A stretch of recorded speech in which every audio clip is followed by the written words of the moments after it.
She stood alone in the dark. A brass key trembled in her palm. Heavy, cold, older than she was. Elena Martinez was 38 years old, a waitress at a roadside diner, a single mother raising twin girls on tips and prayers. And to the rest of her family, she was the joke. 2 weeks ago, her older brother and sister sat across from her in a lawyer's office and laughed in her face. Take the 25,000, Elena. Sell the rusty gas station. Walk away while you still can. You were never going to amount to anything anyway. She almost did. She almost signed the papers. She almost let them win. But her father had left her one more thing, a small brass key and a folded note that read only this: some doors are hidden in plain sight. Look with your heart, mija, not just your eyes. Tonight she found the door, behind a filing cabinet, under a dusty office floor she had swept 100 times as a little girl, and what lay beyond it would change everything. A $200 million secret, a truth about her father she never imagined, and a betrayal so deep it would shake her family to its very foundation. Her hand reached for the lock. The key slid in. She turned it slowly, and the door swung open. The diner smelled like burnt coffee and old grease. It always did at 5 a.m. Elena Martinez tied her apron behind her back and tried not to look at her shoes.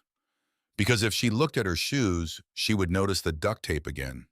And if she noticed the duct tape, she would have to admit that her left sole was peeling away from the leather. And she didn't have time for that today. She didn't have time for anything anymore. Elena Table 4 wants more cream. On it. Elena Table 7 needs a refill. Coming. Elena, the milk in the back is sour again. You'll have to run to the store on your break. She nodded, smiled, kept moving. Because that's what waitresses do. They keep moving. They keep smiling. They keep pretending their feet don't hurt and their backs don't ache and their hearts aren't quietly breaking somewhere inside their chest. Her father had been dead for 6 weeks. 6 weeks. And she hadn't cried once. Not really. Not the kind of cry that fixes anything. Just little leaks at red lights and grocery store checkouts.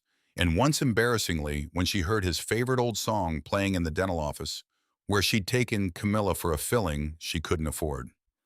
The bell above the diner door jingled. A family of 4. 2 kids, tourists probably. The dad already on his phone, the mom already exhausted at 6 in the morning. Elena recognized that look. She wore it every day. Welcome to Sonny's, she said, smiling. Booth or table? The mom didn't answer. The dad waved her off without looking up. Elena seated them anyway. Brought them menus, brought them water, brought them coffee, took their order, smiled and smiled and smiled until her face felt like cracked glass, because that was the job. Smile, refill, smile, refill. Don't think about your dead father. Don't think about the rent due in 9 days. Don't think about your daughter's school calling you yesterday. Don't think. Just refill. The phone in her pocket buzzed. She ignored it. It buzzed again. She ignored it again. The third time she pulled it out, hands shaking just a little. Because the third time meant something was wrong. The third time always meant something was wrong. Lincoln Heights Middle School. She closed her eyes. Hello, Mrs. Martinez, this is Principal Brooks at Lincoln Heights. Miss, she corrected automatically. Miss Martinez. Right. My apologies. Miss Martinez. I'm calling about Camilla. Her heart did the thing it always did now. That little drop, that little flutter, that little, is she hurt? Is she okay? Is she alive? That single mothers know intimately. Is she okay? Physically, yes, but there was an incident in the cafeteria this morning. What kind of incident? Camilla used some colorful language with another student. We're going to need you to come in. Elena turned her back to the counter, lowered her voice. Mr. Brooks, I'm at work. Can this wait until tomorrow? Miss Martinez, this is the 3rd time this month. She knew that. She knew that. She knew that. But knowing it didn't change the fact that her manager was already glaring at her from across the counter. that she was already 2 hours into a double shift she couldn't afford to leave, that she'd already used up every favor she had with every coworker in this place. "I'll be there in 30 minutes. She hung up, untied her apron, walked over to Manny. "I have to go. Elena, it's my daughter. Elena, it's her school. This is the third time this month." There it was again. Third time this month. Like a song everyone wanted to sing about her life. "I'll work a double tomorrow," she said. "I'll cover Tuesday for Rita. I'll do whatever you need." Manny sighed, pinched the bridge of his nose, looked at her with the kind of pity that Elena had learned to hate more than outright cruelty. "Go," he said. "But Elena." "I know. You can't keep doing this." "I know." She walked out, got in her car. A 15-year-old sedan with a passenger door that opened maybe 60% of the time, and a check engine light that had been on for so long she'd named it. She called it Henry. Don't ask why. The radio didn't work. The air conditioning didn't work. But the engine started. Most days that was enough. She pulled out of the parking lot and let herself breathe for the first time in 3 hours. The school was on the other side of town, 20 minutes if the lights cooperated, 30 if they didn't.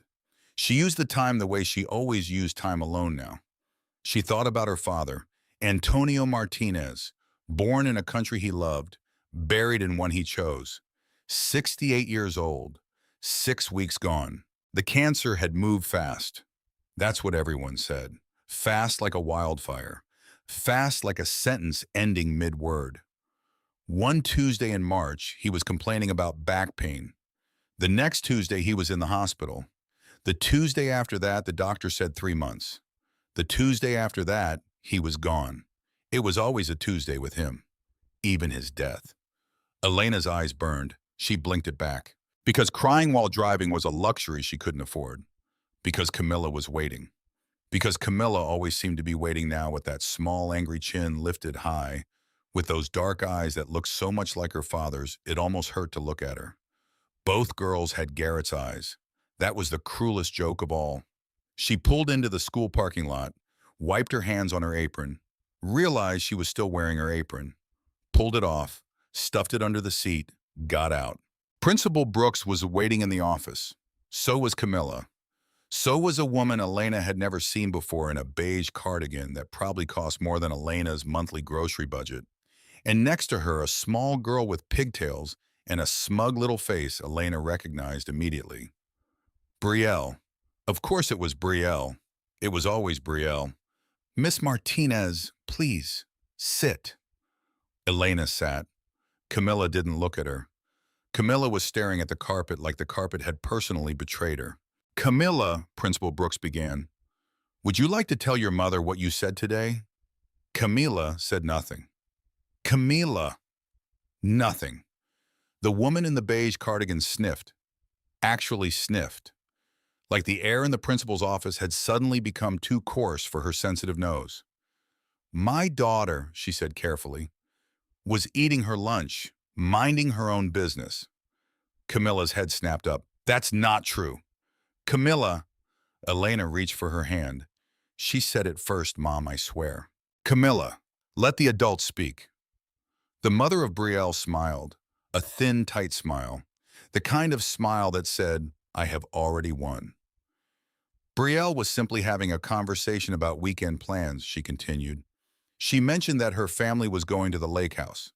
Your daughter then said, and I quote, well, I won't repeat what she said, but it involved Brielle's mother in a very inappropriate suggestion. Elena turned to Camilla. "What did she say to you first?" "She said," Camilla's chin was wobbling now, "she said my shoes were probably from a dumpster. She said you couldn't afford real ones." Brielle's eyes widened. "I did not. You did so." "I did not. You did so. You said it last week, too. You said..." "Girls!" Principal Brooks held up his hand. "That's enough." Elena looked at her daughter, at those eyes, at that quivering chin, at the way Camilla was clutching the chair like she might fall off it if she let go. 12 years old. Camilla was 12 years old, and she was already learning what it felt like to be ashamed of the woman who had given her life. Elena's chest cracked open in a way that did not show on her face. "Mr. Brooks," she said quietly, "may I speak to my daughter alone for a moment?" He hesitated, then nodded. Brielle and her mother were ushered out. The principal closed the door behind them. Elena turned to Camilla. "What did you say to her?" Camilla looked at her shoes. "I said her mom looked like a tired Barbie who'd given up on life." Elena pressed her lips together, hard, so she would not laugh. Because she was a responsible mother, and responsible mothers did not laugh at 12-year-olds who had inherited their grandfather's gift for cutting commentary. "Camilla, what? You can't say things like that. She started it. I know she started it. She always starts it. I know. Then why am I the one in trouble?" Elena took a breath, a long one, the kind of breath you take when you don't have an answer that makes sense to a 12-year-old, or maybe to anyone, the kind of breath grown-ups take 100 times a day, pretending the world is fair when they know perfectly well it isn't. "Because," she said softly, "you're the one who got caught." Camilla looked up. Her eyes were full. "That's not a real answer, Mom." "I know, baby. I know it isn't." The drive home was quiet. Camilla stared out the window. Elena stared at the road. Neither of them mentioned the lake house. Neither of them mentioned Brielle's mother. Neither of them mentioned the words that hung between them, unspoken but loud as church bells. "We can't afford real shoes." 6 weeks ago, she could have called her father. She could have. She would have. He would have picked up on the second ring. He would have listened without saying a word. And at the end, after she finished talking, he would have laughed his quiet laugh and said something like, "Mija, the shoes don't make the girl makes the shoes." And then she would have laughed too, and then she would have been okay. But there was nobody to call now. She pulled up to their apartment building, a two-bedroom on the third floor of a complex that smelled like microwave popcorn and old carpet. A complex where the elevator had been broken for 2 years, where the railing on the stairs shook when you held it, where the woman in 2B played telenovelas at full volume until 11 every night, and where Mrs. Halloran across the hall always smelled like cinnamon and watched the twins after school for whatever Elena could spare. Isabella was waiting on the front steps. She stood up when she saw them, brushed off the back of her jeans, walked over carefully like she was approaching a wounded animal. "How bad?" she asked. "Bad enough," Elena said. "How bad, bad? Third time this month, bad." Isabella looked at her sister. "Was it Brielle again?" Camilla said nothing. Isabella sighed, the kind of sigh that 12-year-olds shouldn't know how to do yet. "I told you to ignore her, Cam." "I tried." "You didn't try." "I tried for 3 minutes." "That's not trying." "It is when it's Brielle." Elena unlocked the front door. Inside the apartment was the same as always. Couch with the sagging cushion. Coffee table missing one corner from when Isabella had crashed into it learning to walk. Photograph of Elena's parents on the wall. Photograph of the twins as babies on the bookshelf. Photograph of her father teaching her to ride a bike when she was 6 on the fridge. She used to look at that fridge photo and smile. Now she walked past it without looking, because if she looked, she'd cry. And if she cried, she wouldn't stop. And if she didn't stop, the girls would see. And if the girls saw, they would be the ones taking care of her. And that wasn't how this was supposed to go. She set down her keys. Her phone buzzed. Adrian. She closed her eyes, just for a second. "Hello." "Elena, where have you been? I've been calling all morning." "I was at work, Adrian. Some of us have jobs that don't come with assistants to take our calls." He ignored that. He always ignored that. "Dad's lawyer just confirmed. The reading of the will is tomorrow at 2. Her hand tightened on the phone. "Tomorrow. 2 o'clock. Don't be late. Celeste and I have already taken care of everything else. The funeral, the headstone, the announcements in the paper. The least you can do is show up for this." The least you can do. There it was. The phrase he'd been using on her for 30 years. The least you can do. The least you can manage. The least, the least, the least. As if Elena's entire existence was a measurement of insufficiency. I have a shift tomorrow. Cancel it. Adrian, this is exactly why Dad worried about you. You never prioritize the right things. She could feel the heat rising in her chest, the familiar, useless heat. Because what was she going to do? Argue. Argue with Adrian, who had been winning every argument since 1991, who'd graduated top of his class, who lived in a house with a pool, and a wife who did Pilates, and two children who already had college funds in their names. Argue with that. I'll be there, she said. Good. 2 o'clock. Wear something appropriate. He hung up. She stood for a moment in the kitchen. Just stood, hands still wrapped around the phone, eyes fixed on the photograph of her father on the fridge. Wear something appropriate. Like she had a wardrobe of inappropriate things she might choose from. Like she might show up in pajamas. Like the only sister he had needed reminding how to dress for a funeral parlor's worth of grief. The girls were in their room. She could hear them. You'll get suspended next time, Isabella was saying. I won't. You will. Then maybe I'll stop having to go to that stupid school. Mom would lose her mind. Mom is already losing her mind. Elena flinched. It was true. They could see it. She pressed her palm against her forehead. Just for a second. Just until the tightness behind her eyes loosened enough to breathe. There was a knock at the door, a sharp 3-rap knock. The kind of knock that didn't ask if you were available. The kind of knock that announced its own arrival. Elena knew that knock. She opened the door. Celeste. Her sister stood in the hallway like the hallway was beneath her. A cream-colored suit, a handbag that probably cost as much as Elena's car. Sunglasses on her head even though it was cloudy out. Lipstick the color of expensive blood. Celeste? Elena. May I come in? She came in before Elena could answer. Walked past her, set down her bag on the wobbly coffee table. Looked around the apartment the way an inspector might look at a building she was about to condemn. Adrian said you were being difficult about tomorrow. I wasn't being difficult, Celeste. He said you tried to skip it. I didn't try to skip it. I work. That's what people do. They work.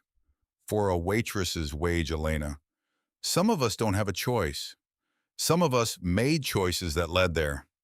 Silence. The kind of silence Elena had grown up inside. The kind that knew where every bruise was and pressed gently on each one.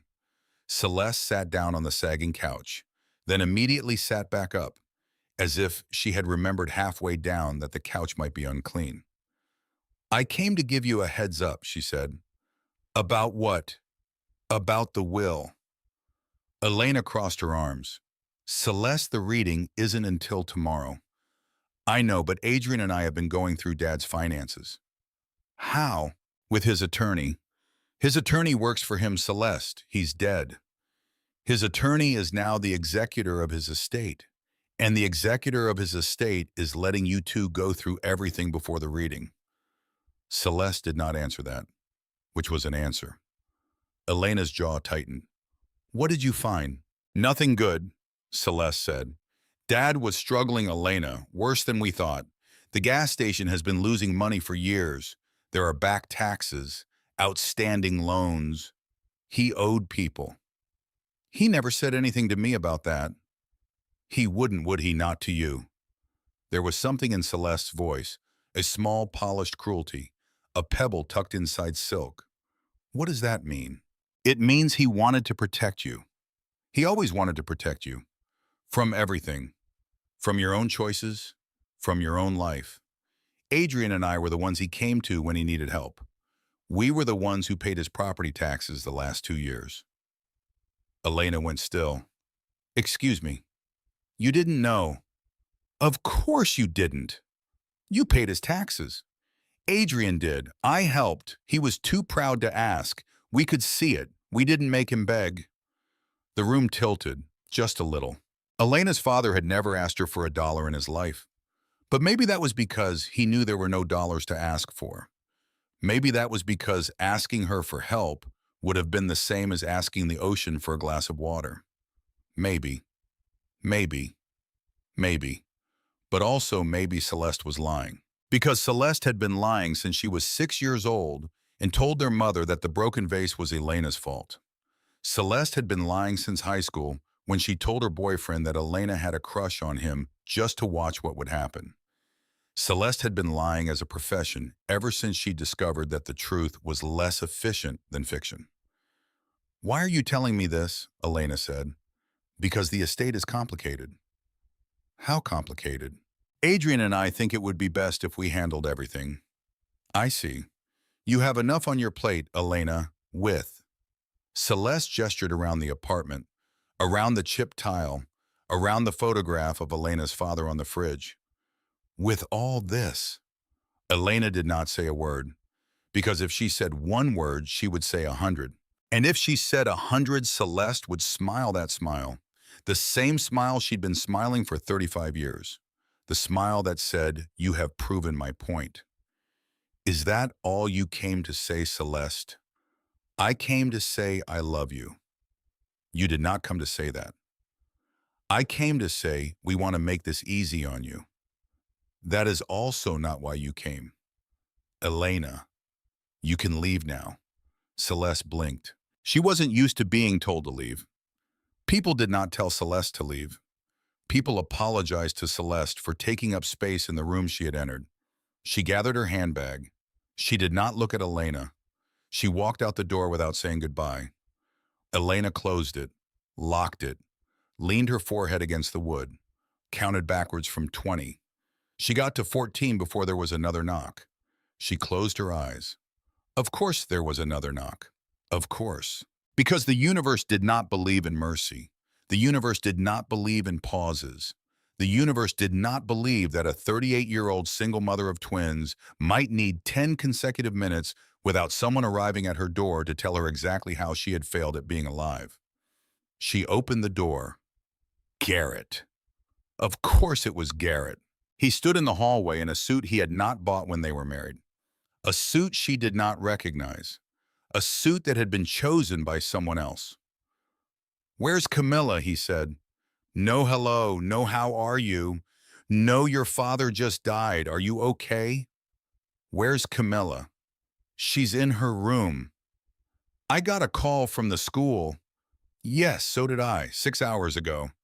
"And you didn't think to tell me—" "I have not had a free minute, Garrett." "That's the problem, Elena. That's been the problem for a long time." She stepped aside. He walked in, looked around the apartment the same way Celeste had. Apparently, the women in his life had taught him the same survey. "Where is she?" "In her room with Isabella, doing homework." "Bring her out." "Garrett, bring her out, Elena. I want to talk to my daughter." She did not bring her out. She crossed her arms instead, stood between him and the hallway.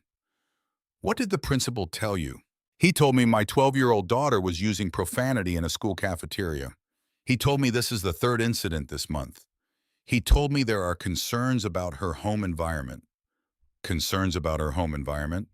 "Yes. Because of language she used at school. Because of a pattern, Elena. A pattern of being a kid whose grandfather just died." He looked at her like she had said something embarrassing. That was the look. That had always been the look. The look that said, "Why do you have to make everything emotional?" "She needs stability," he said. "She needs structure. She needs her father to show up more than once a month." "That's not fair." "It's not unfair either." "Elena?" "What?" "Genevieve and I have been talking." Genevieve. Of course they had been talking. Of course Genevieve had thoughts.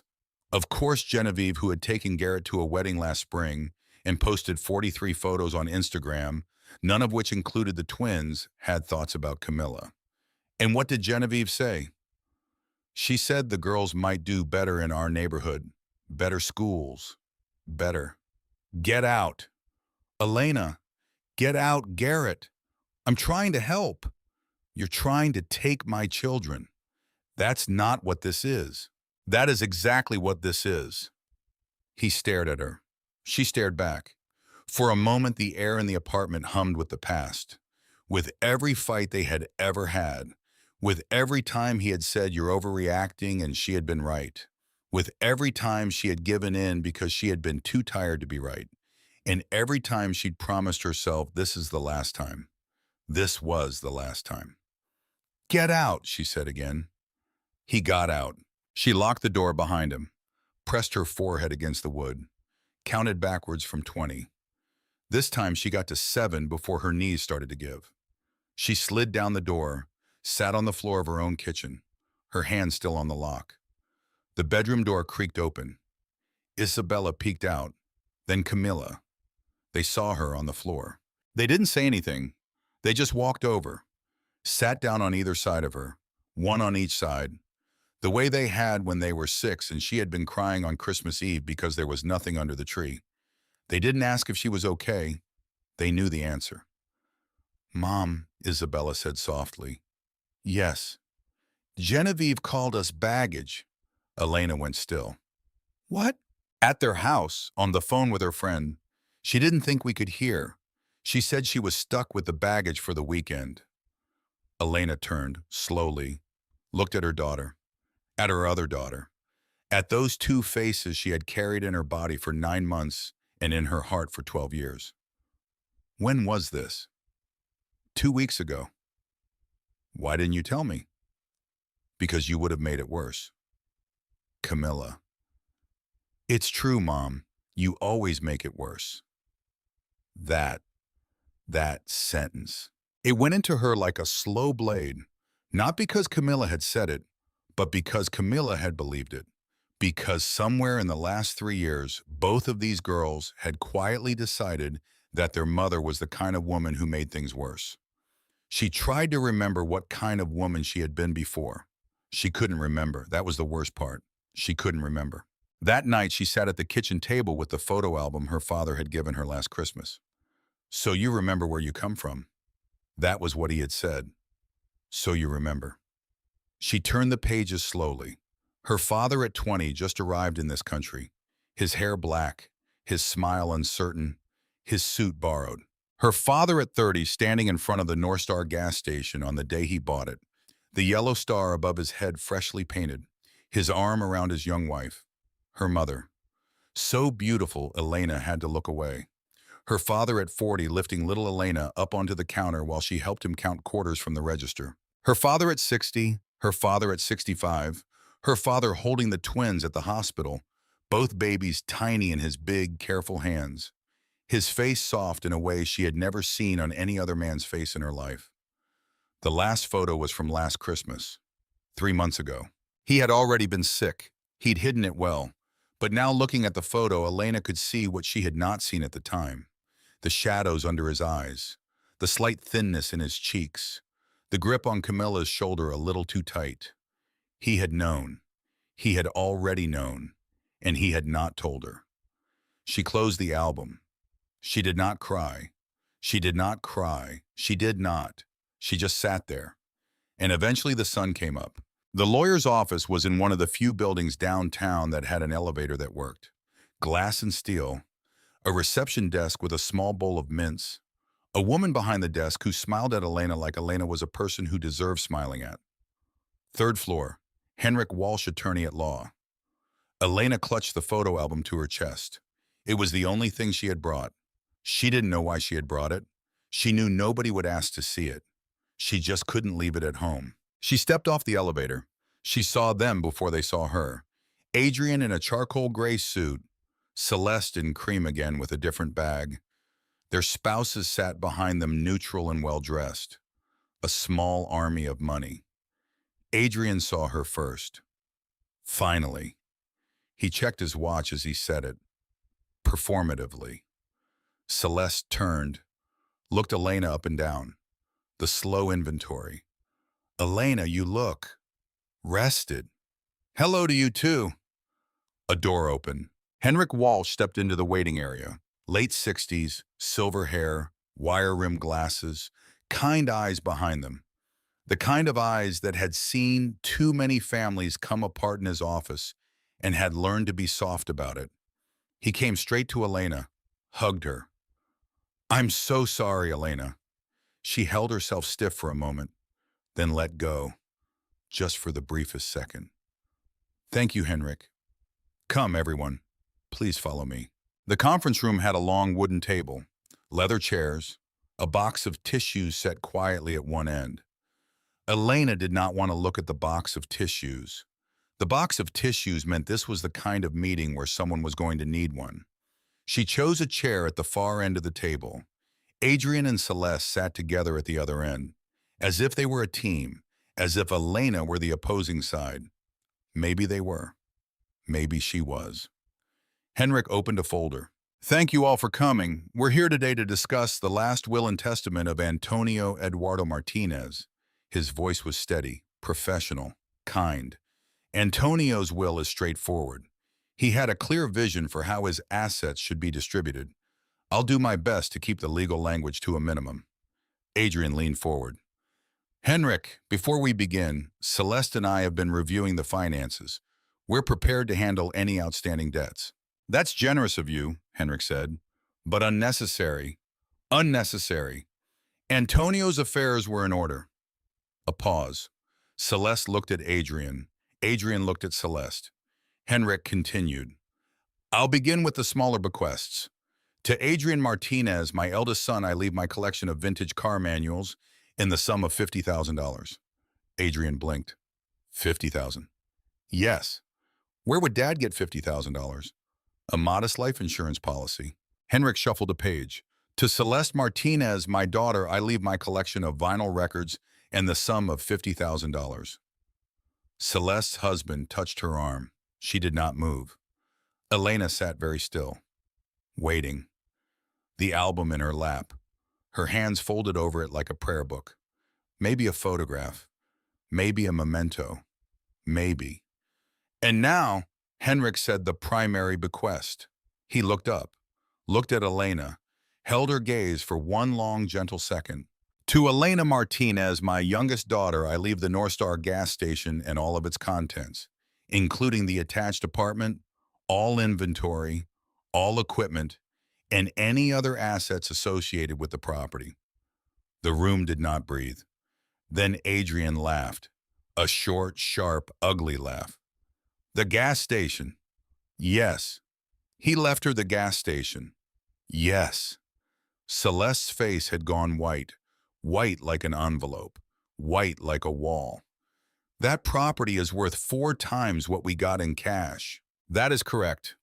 This is not balanced, Henrik. It was Antonio's clear wish. He was sick. He was lucid. He was on medication. He was assessed for cognitive function 8 months ago by a board-certified psychiatrist who I would be happy to put you in touch with. The assessment was thorough. The results were unambiguous. Adrian turned to Elena. What did you say to him? She looked at him. I didn't say anything. You convinced him. I didn't see him alone for the last 6 months, Adrian. He was at your house every Sunday. Yours, not mine. That was true. That was inarguably true, and it stopped him for a half second. Until it didn't. Henrik, can we contest this? You may try. What does that mean? It means you may try. But Antonio anticipated this conversation. He opened a smaller envelope. He left a letter. He asked me to read it. He cleared his throat. He began. My dear children, if you are hearing these words, then I have passed on to whatever comes next. I hope it is somewhere with good fishing and better coffee. Elena let out a sound, half laugh, half sob, pressed her hand to her mouth. Henrik's eyes crinkled. He kept reading. I know my decision regarding North Star gas station may come as a surprise to some of you. Adrian, Celeste, you have built successful lives. You have wealth status and security. You do not need a struggling gas station to add to your portfolios. Adrian's jaw tightened. Elena has faced challenges, a difficult divorce, the raising of 2 extraordinary granddaughters on her own, long hours and short paychecks. Through all of it, she has never lost her kindness, or her spirit, or the part of her that reminds me most of her mother. Elena's eyes burned. The gas station may not seem like much to you. To some of you, it may seem like a burden, a failing little business in an outdated building on the wrong side of town. Henrik paused, looked up, looked at Elena, then read the next sentence very slowly. But Elena, mija, I promise you, North Star has more to offer than meets the eye. The room had stopped breathing again. Take your time, explore it, look closely. Some doors are hidden in plain sight. Henrik finished the letter, set it down, folded it gently into its envelope. Adrian was the first to speak. This is absurd. He clearly wasn't thinking straight. He was thinking very straight, Henrik said. Celeste turned to Elena. Her voice was a hot, controlled thing, a blade in a velvet sheath. Elena, sweetheart, be reasonable. Reasonable. You cannot possibly want to run a gas station. I haven't decided what I want. Adrian and I will take it off your hands. 25,000, right now, today. We will have the paperwork drawn up by tomorrow. 25,000. For a piece of commercial real estate on a corner lot, 25,000. For her father's life. Elena did not laugh. She wanted to, but she did not. 25,000, she said. It's more than fair. It is not. Elena, it is not fair, Celeste. Adrian leaned in. Fine. 50,000. No. Elena, I said no. Adrian stared at her, like he had never heard her say that word before. Maybe he hadn't. You don't know what you're doing, he said. You're right. You don't know how to run a business. You're right. You'll lose everything within a year. Maybe. Then sell it. No. There was a long, ugly silence. The kind of silence that ends marriages. The kind of silence that ends families. The kind of silence Elena had been afraid of her whole life. She stood up. She straightened her dress. She picked up the photo album. Henrik, thank you for everything. Of course, Elena.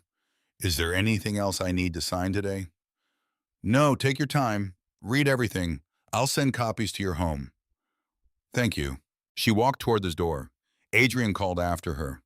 Elena, be sensible. She did not turn around. She walked out.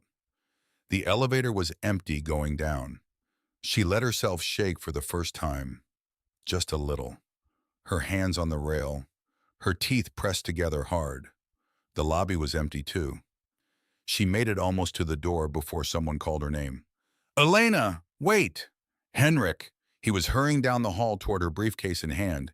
He had moved fast for a man his age. Henrik, I'm glad I caught you. What is it? There's one more thing.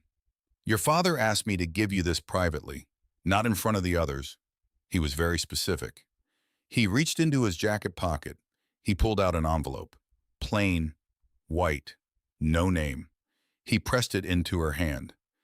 He said you would understand it when the time came. He said you might not understand it right away, but you would eventually. Elena turned the envelope over in her hand. It was heavier than it should have been. There was something hard inside, something small. Henrik, what is this? I don't know. I never asked. He didn't want me to know. She looked up at him. He had secrets from his own lawyer. Henrik gave her a small, sad smile. Elena, your father had secrets from everyone. She thanked him. She walked out. She sat in her car in the parking garage for 10 full minutes before she opened the envelope. When she finally did, two things fell into her lap. A small folded note in her father's handwriting, and a brass key. The key was old, heavy, cold, older than anything that should have been in her father's modest little life. She picked it up, held it in her palm, felt the weight of it. She unfolded the note. 3 sentences. In her father's careful, slanted hand. Some doors are hidden in plain sight. Look with your heart, mija, not just your eyes. And don't be afraid of what you find. She sat very still. The brass key warmed in her palm. She did not drive home. She drove to North Star gas station instead. It was a 40-minute drive across town, past neighborhoods she used to know, past the elementary school she had attended, past the church where her mother had been buried, past the strip mall where she had had her first job at 16 bagging groceries when her father had told her, "Learn what hard work feels like, Mija, so you know how to respect it in others." She parked in the cracked lot. The yellow star above the sign had faded to mustard. One of the pumps still worked. The other had been dead for 6 years. The little convenience store attached to the back had a hand-lettered sign in the window. Closed. Out of respect. Will reopen soon. She had not put up that sign. Somebody had. Some loyal customer, maybe. Some old friend of her father's. She unlocked the front door. The bell jingled. The smell hit her first. Coffee and engine oil.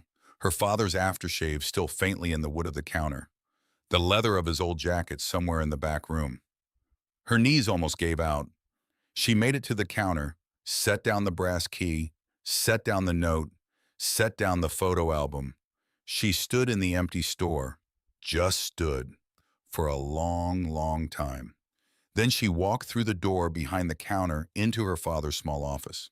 The same desk, the same chair, the same little calendar still showing the month he died, the same filing cabinet against the back wall, the same bookshelf next to it. She stepped closer to the bookshelf, pulled out a book at random. It was a paperback, spine cracked, title in a language she did not recognize. She put it back. She pulled out another, different language, and another, a third language. She frowned. Her father had spoken Spanish and English. That was all.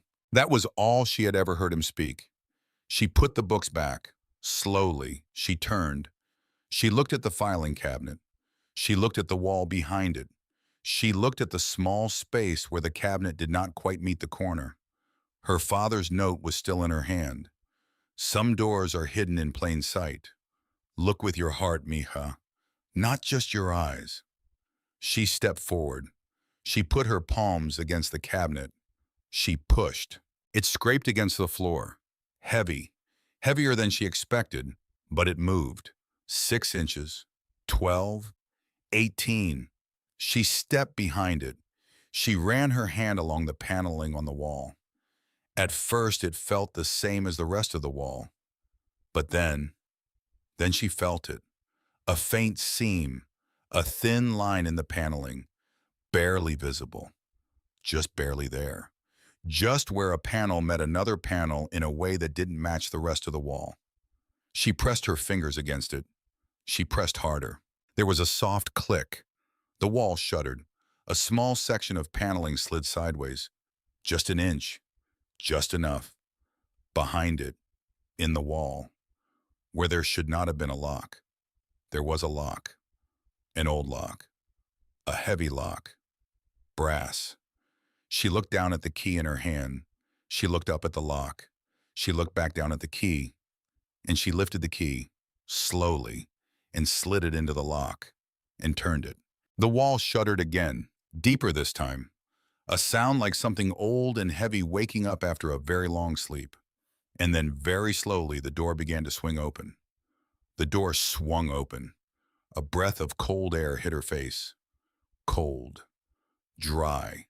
Older than the gasoline smell of the store. Elena stood in the doorway, hands still on the lock, heart climbing up the back of her throat. Because what was beyond the door was not a closet, not a storage room, not a hidden safe full of cash like in the movies. It was a hallway, a short, narrow hallway with concrete walls and a single bare bulb hanging from a wire. The bulb flickered on when the door opened, some kind of motion sensor, some kind of system, some kind of someone who had thought about this for a long, long time. She stepped inside, just one step, because if she took two, she might not be able to step back out. The hallway ended in a small alcove, and in the alcove was a service elevator, old, industrial, brass frame buttons. The kind of elevator they used to put in hotels in the 1950s when steel was thick and people built things to last. There was no call button. There was a keypad. Of course there was a keypad. She stared at it. She had a brass key, a note, a father who had spoken 3 languages he had never told her about, and now a keypad in a hidden alcove, behind a wall in the office of a gas station that she had eaten dinner inside as a little girl. She turned around. She walked back out. She pushed the panel closed behind her, pushed the filing cabinet back over it, stood there for a long minute in her father's office staring at the wall as if the wall might explain itself. It did not explain itself. She locked up the store. She drove home. She did not turn on the radio. She did not turn on her phone. She did not check her messages. She did not stop for gas even though Henry's needle was below the red line. Because if she stopped, she would think. And if she thought, she would scream. And she could not scream in public, not yet. She picked up the twins from Mrs. Halloran across the hall, said thank you, said sorry I'm late, said yes, everything's fine, just a long day at the lawyer. Mrs. Halloran looked at her for a long moment. Mrs. Halloran was 71. Mrs. Halloran had buried 2 husbands. Mrs. Halloran knew the look on a woman's face when the world had just tilted. She didn't ask, she just patted Elena's hand. Cinnamon rolls in the morning, mija. I'll knock at 7. Elena almost cried. Almost, but she made it inside her own apartment before she did. The girls were watching her. She felt them watching her. She put the photo album on the kitchen counter, pulled the envelope from her purse, took out the note, took out the brass key, set them all on the counter side by side like little exhibits at a trial. Mom, yes. What happened today? Elena looked at her daughter, at Isabella, who had inherited her father's eyes, but somehow Elena's stillness, who at 12 already understood when something was too big to be carried alone. I don't know yet, baby. What does that mean? It means I'm going to need both of you to be patient with me for a little while. Are we in trouble? No. Are you in trouble? Maybe. That was the truest answer she could give. She fed them dinner, spaghetti from a box, sauce from a jar. She sat across from them at the small table. Watched them eat. Watched the way Isabella twirled her fork the way Elena's mother had. Watched the way Camilla pushed her sauce to one side of the plate the way Elena's father had. So many ghosts in this kitchen. So many ghosts in 12-year-old faces. Mom. Yes. Are we going to be okay? Elena reached across the table, took both their hands, held them tight. Yes. She didn't know if it was true, but she meant it. She really, really meant it. That night after the girls were asleep, Elena sat at the kitchen table and stared at the brass key. She thought about the keypad in the alcove. She thought about her father's 3 languages. She thought about the bookshelf with paperbacks and scripts she could not read. She thought about the way Adrian and Celeste had looked at each other in the lawyer's office. Not surprised, not confused, already planning, as if they had been waiting for this exact moment for years, as if they had already known something Elena hadn't. She picked up the brass key again. She turned it slowly between her fingers. What kind of man? What kind of father? What kind of life had Antonio Martinez been living when nobody was looking? She did not sleep that night. By 6 in the morning, she had made a decision. She dropped the girls at school, drove straight back to the gas station, put the close sign back in the window, locked the front door from the inside. She walked into the office. She pushed the filing cabinet aside. She pressed the seam. She heard the click. She stepped into the alcove. She stood in front of the keypad and stared at it. A 6-digit code. It could be anything. Her father's birthday, her mother's birthday, the twins' birthday, the date he came to America, the date he bought the gas station, the date her mother died. She tried his birthday first. The keypad flashed red. She tried hers. Red. She tried the twins. Red. She thought. She thought hard. Some doors are hidden in plain sight. Look with your heart, mija, not just your eyes. She closed her eyes. What was the date her father loved most? Not his own birthday, Not anyone's, not a holiday, not an anniversary, not even her mother's. It was something simpler than that. It was something he had told her once when she was little. They had been sitting on the back step of the gas station eating ice cream sandwiches in the summer heat, and he had pointed to the cracked concrete under their feet. You know what this place means to me, mija? What? It means freedom. It means I made it. The day I signed the papers for this gas station was the most important day of my life. More important than my wedding. More important than the day you were born. Because without this place, there is no wedding. There is no you. There is nothing. She had been 8 years old. She had laughed at him. She had said, more important than the day I was born. And he had laughed too. He had said, don't tell your mother. The date. The date he had signed the papers. She had seen it in a frame on his wall once. A copy of the deed, August 15th, 1978. She typed 0815778. The keypad flashed green. The elevator hummed. The door slid open. She stepped inside. There were 3 buttons, G for ground, B for basement, and a third one marked with a small star. She pressed B. The elevator dropped. It dropped longer than 1 floor. It dropped longer than 2. When it finally stopped, the doors opened onto a corridor lit by warm, recessed lights. Concrete floor, white walls, a door at the end. She walked toward the door. Her heels echoed.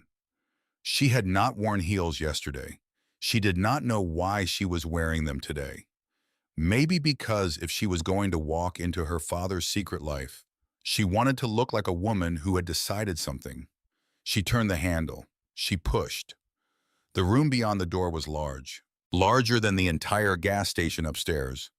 It was an office, a workspace, walls lined with filing cabinets, a long desk down the center with 3 monitors and a small lamp, a wall of framed photographs, a bookshelf taller than she was filled with binders, a small kitchenette in the corner, a leather chair, a pair of reading glasses still folded on the desk where her father had left them.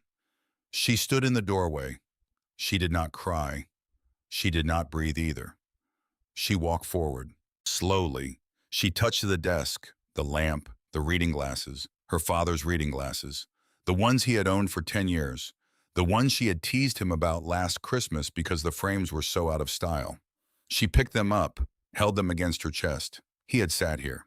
Her father, her quiet, gentle gas station owning father, had sat in this chair, in this room, under this lamp, reading something in those reading glasses, while Elena was 12 feet above him, pouring coffee for tourists. For how many years? She turned to the wall of photographs. She walked over. She studied them. Photos of her father, of course, but also photos of people she did not recognize. Photos of him with a young woman holding a baby, photo of him with a teenage boy in a graduation gown, photo of him with an older man wearing a chef's coat, photo of him with a couple cutting a wedding cake, photo of him with a little girl on a tricycle, photo of him at someone's birthday party, photo of him at someone's funeral, photos of him at the back step of the gas station holding the gas station's old kitten on his lap with someone Elena had never seen before laughing in the background. Hundreds of photos, strangers in every one of them, but not strangers, because in every photo her father was smiling. Not the polite smile he used for tourists, the other smile, the one he had only ever shown his family. So who were these people? Who were these hundreds of people? She turned to the filing cabinets. She opened the nearest one. Inside were folders, hundreds of folders, each one labeled with a name. Maria Delgado, 1991. Khalid Rahmani, 1993. Esperanza Ortiz, 1997. Tomas Ferreira, 2001. And on and on and on. She pulled one out at random. Inside was a stack of documents, a photocopy of someone's ID, a handwritten letter in a language she could not read, a list of phone numbers, a receipt for a bus ticket, a note in her father's handwriting. Found him a job at Domingo's Bakery. Wife arrived 3 months later. Daughter in high school now, doing well. She put it back. She pulled out another. Different name, different decade, same kind of contents, same kind of note. She put it back. She pulled out a third, her father's handwriting again. She closed the drawer. She sat down in his chair.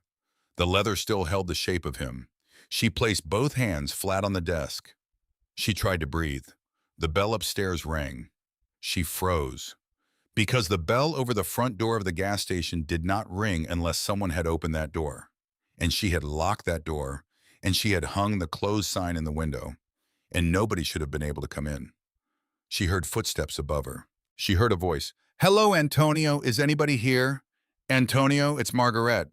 A woman's voice. Older, accented, confused. Elena stood up, quickly, took the elevator up, closed the panel behind her, pushed the filing cabinet back into place, smoothed her hair, walked out into the store. A woman was standing by the front counter. Late 50s, maybe early 60s, slim, gray hair pulled back into a low knot, a camel-colored coat that had seen better decades but was still beautiful in the way that only old expensive things could be.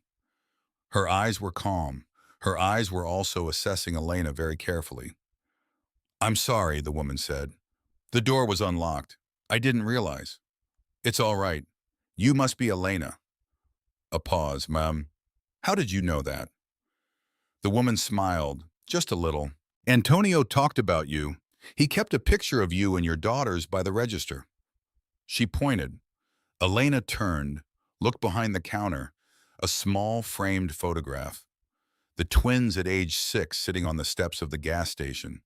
Elena behind them, smiling, tired, but smiling. She had never noticed it there before. "What's your name?" Margaret Sorensen." "You knew my father?" "Yes." "How did you know my father?" "He was my friend." "For how long?" 23 years. 23. 23 years. 23 years, and Elena had never once heard the name Margaret Sorensen come out of her father's mouth. "Mrs. Sorensen." "Margaret, please." "Margaret, I'm afraid I don't know what to do with that." The older woman tilted her head, studied Elena. The way someone studies a piece of furniture, they are deciding whether to keep or to give away. "I would imagine not. May I sit?" There was no chair. Margaret gestured to a small stool behind the counter. Elena nodded. Margaret sat, carefully, as if her knees had opinions about the matter. "Antonio told me, Margaret said that if anything ever happened to him, I should come find you. Not right away, after the will was read, after you had time to adjust. He said you would be confused. He said you would be hurt. He said you might be angry. And he said the most important thing I could do was tell you the truth slowly, in pieces, the way he would have." Elena did not move. "What truth?" "The truth about him." "What about him?" Margaret folded her hands in her lap. "Your father was a quiet man, Elena, but quiet men can build very loud lives. He just chose not to show his." Elena gripped the edge of the counter. "What did he do, Margaret?" "He helped people."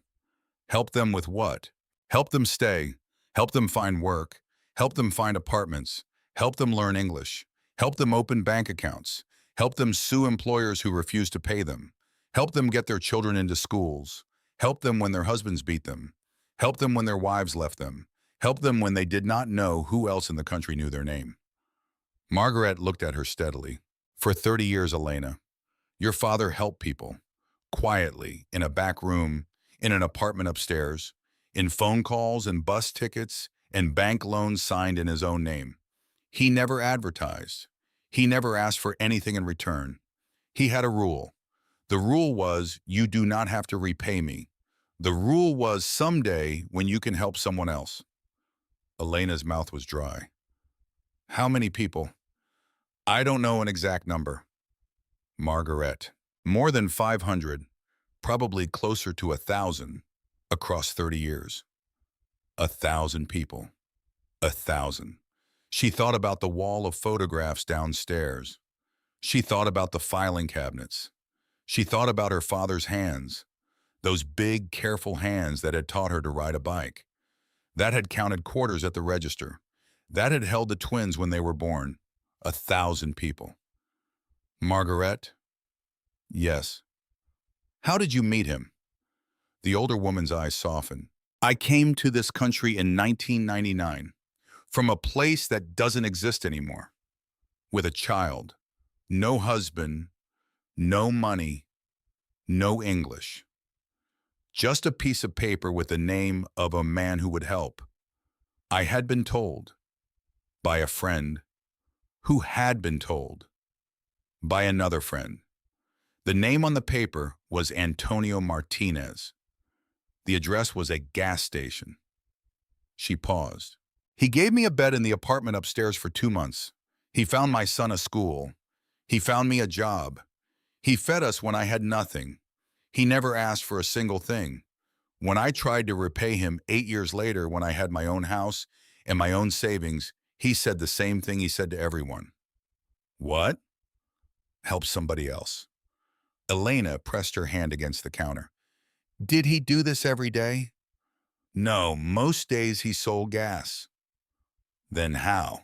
He sold gas, Elena. He also did this. He could do both. He did do both for 30 years. She tried to picture it.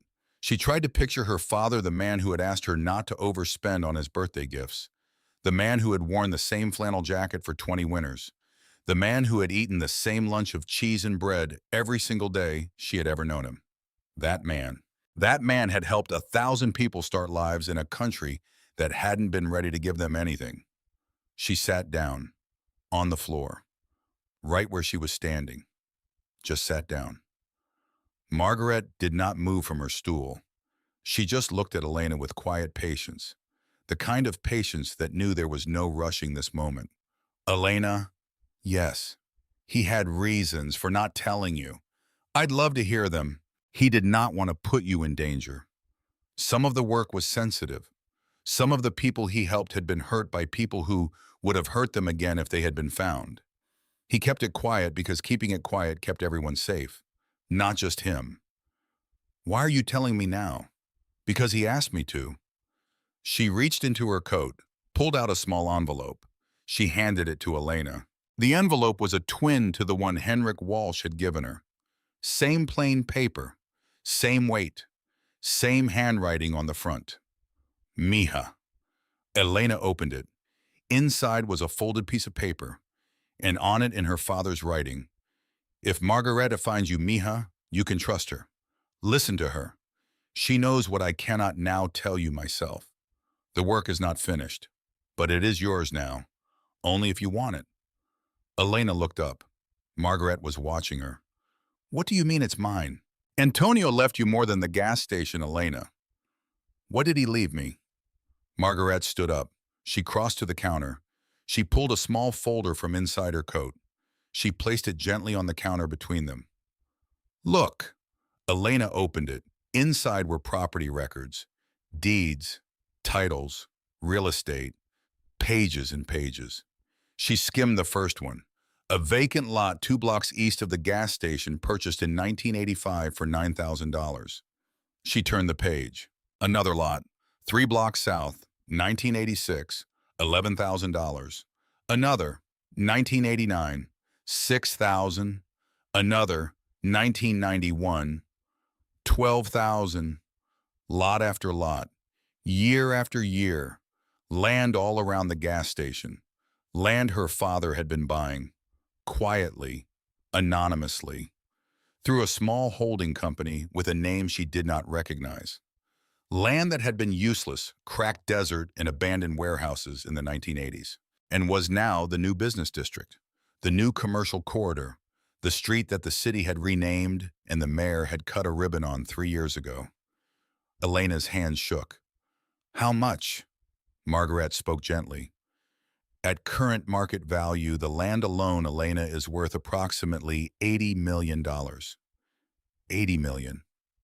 80 million. That can't be right.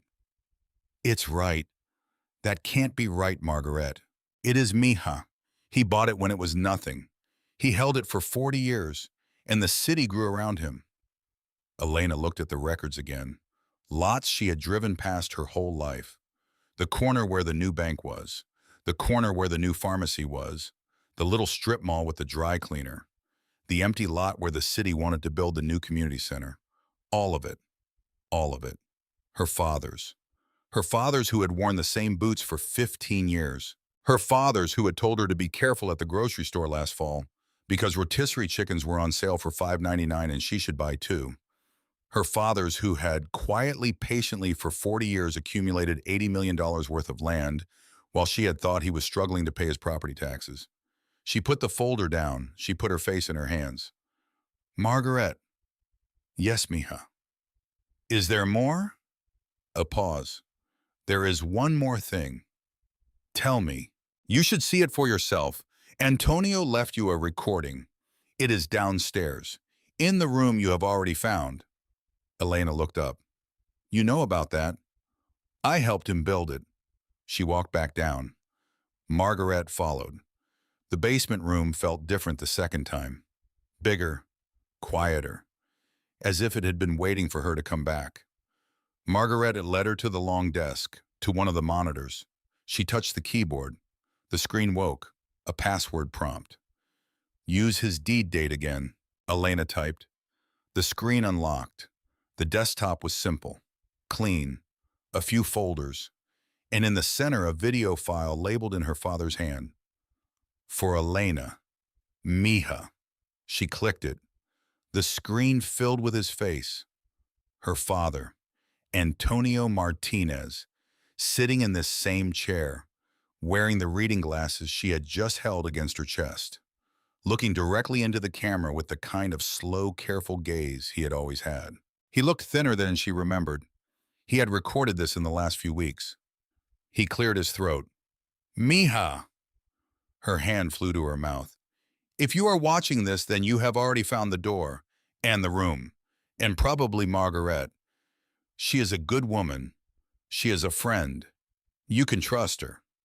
He paused. I know what you are feeling right now. I know it because I felt it once too.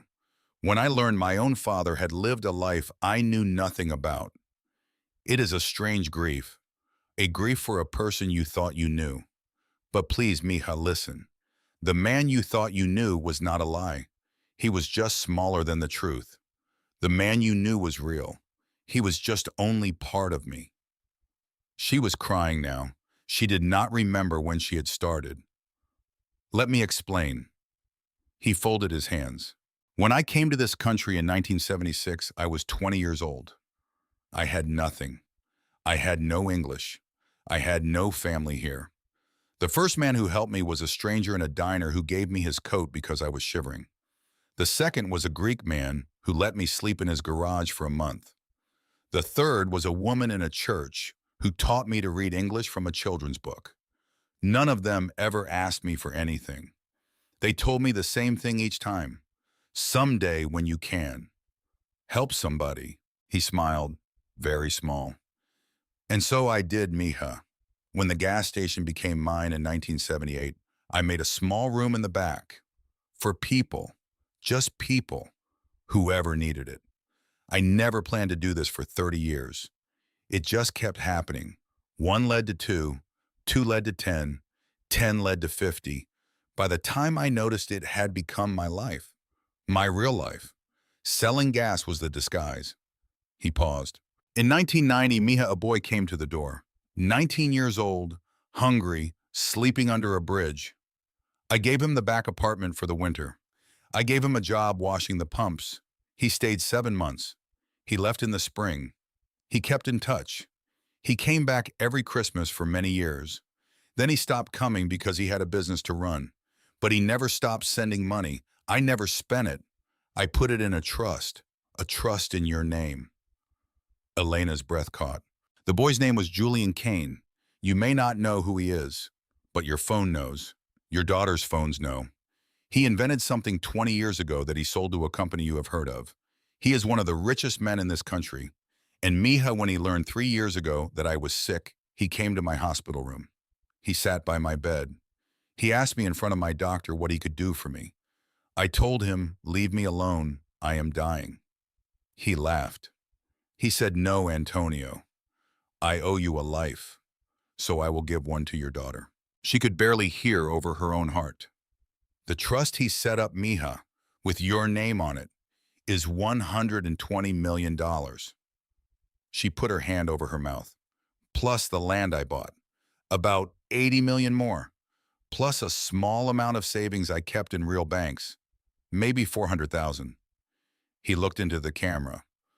$200 million, Miha, approximately. She made a sound that was not a word. This is not for fancy cars. It is not for big houses. It is not for retirement. It is for the work, Miha. The work that I started. The work that should not die with me. You can use what you need for your daughters, their school, their futures. Of course, that is yours. But the rest, Miha, the rest is for them. The people who still need a place to land, a place to start, a bed for the winter, a hand to hold in the dark. His voice cracked. I am sorry I never told you, Elena. I am sorry I let your sister and brother make you feel small all these years. I am sorry I let you struggle when I had the means to help. But Miha, please understand. If I had given you money, they would have taken it from you. They were already trying. They were already circling. They were already telling me you were unstable, that you were a bad mother, that you would waste anything I gave you. They did not know who you really were. I knew. I always knew. You were the only one I could trust with this. You were the only one I knew would do it right. Elena could not breathe. Be careful, Miha. Your brother and your sister know more than they admit. They have been searching for years. They have not found what you have found tonight. But they will keep searching. They will hurt you to find it. Be careful. He looked at her one last time, through the screen, across the gulf of weeks and death and silence. I love you, Elena Martinez. I am proud of who you are. Margaret will help you with whatever comes next. Trust her, trust yourself, and remember, the greatest treasures are hidden in plain sight. The video ended. The screen went dark. Elena sat in her father's chair. The room was very quiet. Margaret stood at her shoulder, did not touch her, did not speak, just stood. Elena did not cry. Not yet. She just stared at the dark screen for a long, long time. Margaret. Yes, Mija. Did he say 200 million? Yes. Did he say $200 million? Yes, Mija. Is that real? It is real. She turned slowly in the chair. She looked up at the older woman. Margaret, I am a waitress. I cannot run $200 million. You will not run it alone. There is a team, lawyers, accountants, a small office in the city. They have been waiting for you to find this room. They will help. For how long? 20 years. Elena let out a sound between a laugh and a sob. He had a team. He had a quiet team, yes. For 20 years. Yes, Mija.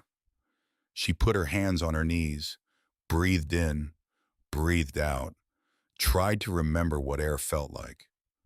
What do I do now? Margaret sat down on the corner of the desk, folded her hands. Now nothing. Tonight you go home. You hold your daughters. You sleep. Tomorrow we begin. Slowly, one step at a time. And my brother. And my sister. Margaret's eyes hardened, just a little. They will be a problem, Mija. Your father said so. He warned me. They have already started. What do you mean? I mean the offer of 25,000 was not the first move. It was the third. Elena frowned. What were the first and second? Margaret stood, walked toward the back wall, pressed a small panel. A drawer slid open. She pulled out a thin folder. She brought it to Elena. Look. Elena opened it. Inside were photocopies of letters, official-looking letters, on official-looking letterhead, from a tax collector's office, from a city zoning board, from a state licensing bureau. Each letter claimed the gas station owed thousands of dollars in back taxes, fines, and licensing fees. Each letter was addressed to her father. Each letter was dated within the last 6 months. He never paid these, Elena said. He never paid them because he never received them, mija.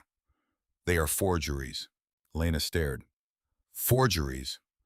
Look at the seals, look at the language, look at the addresses they ask you to send checks to. They are not government addresses. They are private mailboxes.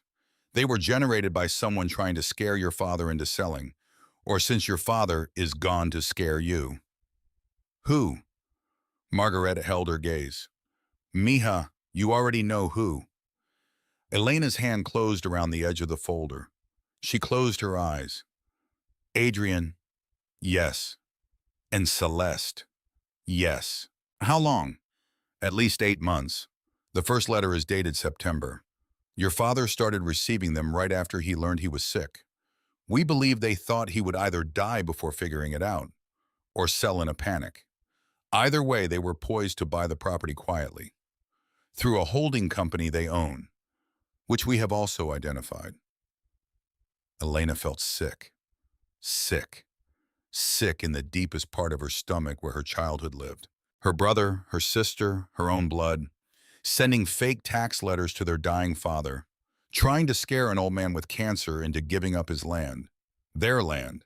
The land he had bought before either of them were born. Margaret.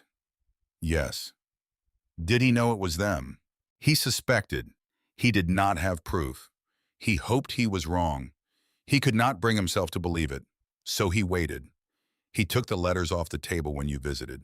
He did not tell you. He did not tell me until the very end. What changed? He found one of the letters in Adrian's coat pocket. At Thanksgiving, Adrian had stuffed it there and forgotten. Antonio recognized his own handwriting on the envelope. He had been receiving a letter that day. He went into the bathroom and cried for an hour. He came out and never said a word. Elena stood up. She walked across the room. She walked back. She put her hand on the wall and tried to remember how to be a person inside her own body. They are my siblings. Yes. They were going to steal from a dying man. Yes. My siblings. Yes, mija.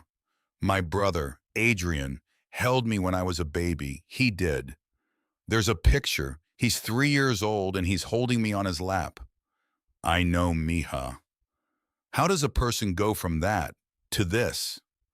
Margaret did not answer, because there is no answer, because there has never been an answer, because every family in the history of the world has asked this question and no one has ever found one. Elena turned, looked at the older woman. Margaret, I need a few minutes. Of course. I need a few minutes alone in this room. I will be upstairs. She left. The elevator hummed. Elena stood in the middle of her father's hidden room, in her father's hidden life, in the truth of what her father had been doing while she had been counting tips at a diner, and her brother had been forging tax letters, and her sister had been buying her 17th handbag. She walked over to the wall of photographs. She put her hand on one, her father standing on the back step of the gas station, his arm around a young woman holding a baby. The young woman was crying, smiling, both at the same time. Elena had never seen the woman before in her life, but she knew that look on her face. It was the look of someone who had been told after a very long time of fear that she was finally safe. Elena rested her forehead against the photograph. She whispered, "Okay, Poppy. Okay." She rode the elevator back up. Margaret was waiting in the office, coat on, bag in hand. "Are you ready, mija?" "Not yet. What do you need?" Elena thought about it for a moment. She thought about Camilla on the school steps with her chin lifted, Isabella with her steady, watchful eyes, the duct tape on her shoe, the 25,000, the 50,000, the smile on Adrian's face when he said, "You don't know what you're doing." She thought about her father at Thanksgiving finding a forged tax letter in his son's coat pocket, crying for an hour in a bathroom, coming out and saying nothing. She straightened. I need to talk to them. Margaret paused. Adrian and Celeste. Yes. Mija, that is not safe yet.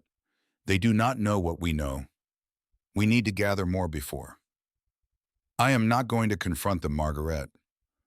Then what? Elena picked up the brass key from the counter, slid it into her pocket. I am going to let them keep playing. Playing? Their game, their little game of pretend tax letters and lowball offers and tell Elena the place is worthless. Let them think they're winning. Margaret tilted her head. And then I will know exactly how much of my family I have left. Margaret smiled for the first time, a small, sharp, approving smile. You are your father's daughter. I'm starting to think I am, yes. That night, Elena did not sleep. She locked the apartment door, triple locked it, checked on the girls, both asleep, both safe, both breathing in that easy rhythm only 12-year-olds can have. She sat at the kitchen table. She made a list, things she had learned today. 1. Her father had owned land worth $80 million. 2. A man named Julian Kane had set up a trust in her name for $120 million. 3. Her father had spent 30 years secretly helping immigrants. 4. Her brother and sister had been sending forged tax letters to extort their dying father. 5. They were not going to stop. They were going to escalate. They were going to come for her next. She underlined number 5. Then she underlined it again. She did not feel afraid. That was the strange part. She felt clear. For the first time in 3 years since the divorce, since the moving, since the diner, since the slow erosion of her own sense of who she was, she felt clear. Her hands stopped shaking. She got up, made tea, sat back down, looked at the brass key on the counter. Her phone buzzed. She glanced at it. Adrian, 3 a.m. She picked up. What? Elena? It's 3 in the morning, Adrian. I couldn't sleep. That's a personal problem. Elena, listen. About the gas station. What about it? Celeste and I have been talking. We want to make you a serious offer. You already made one. A real one this time. How much? 200,000. She let the silence stretch. She let him sit in it. She let him hear nothing but her breathing on the other end of the line. Elena, did you hear me? $200,000. I heard you. It's a good offer. It's not. Elena. You don't know what the gas station is worth, Adrian. You don't know what's inside it. You don't know who I just spent the day talking to. You don't know what I know. A pause, a long one. When he spoke again, his voice was different, lower, sharper. What did you just say? Good night, Adrian. Elena, what do you mean? What do you know? Good night. She hung up. She set the phone face down on the table. She picked up the brass key. She held it in her hand. For the first time in a very long time, Elena Martinez smiled. And outside in the dark, across the parking lot of her apartment building, a car engine started up. Slowly, quietly, headlights off, and began to roll toward the gas station, toward North Star, toward the door behind the filing cabinet, toward whatever else her father had hidden in plain sight. The phone rang at 3:47 in the morning. Elena was already awake. She had been awake for an hour, sitting at the kitchen table, hands wrapped around a cup of tea that had gone cold 20 minutes ago. Because she had known, the way mothers know, the way daughters know, the way women who have lost too much know. The phone rang. She answered before it finished its first note. Margaret, Mija, are the girls safe? They're asleep, in their beds. The door is locked. Why? There has been an attempt at the gas station. What kind of attempt? 2 men, back door, 5 minutes ago. Are they still there? They are gone. How do you know they are gone? A pause. Because I was there, mija. Elena went very still.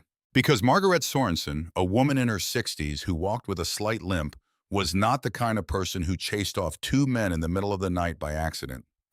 Because Margaret Sorensen had said earlier that day calmly, there is a team, a small office in the city. They have been waiting for you to find this room. Because what kind of team, what kind of woman, what kind of life had her father actually been living? Margaret, yes, mija. Who were they? I think you know. She did. Of course she did. She had hung up on Adrian 47 minutes earlier. She had said the words, "You don't know what I know." And her brother, the man who had spent his life learning to be 3 steps ahead of a problem, had picked up his phone and made a call. Quietly, quickly, without any hesitation at all. Margaret, yes? Was anything taken? They did not get past the office.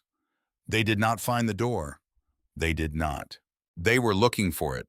They were looking for something. They tore apart the bookshelf. They moved every drawer. They took photographs with their phones. They did not know what they were searching for, mija, but they knew it was there.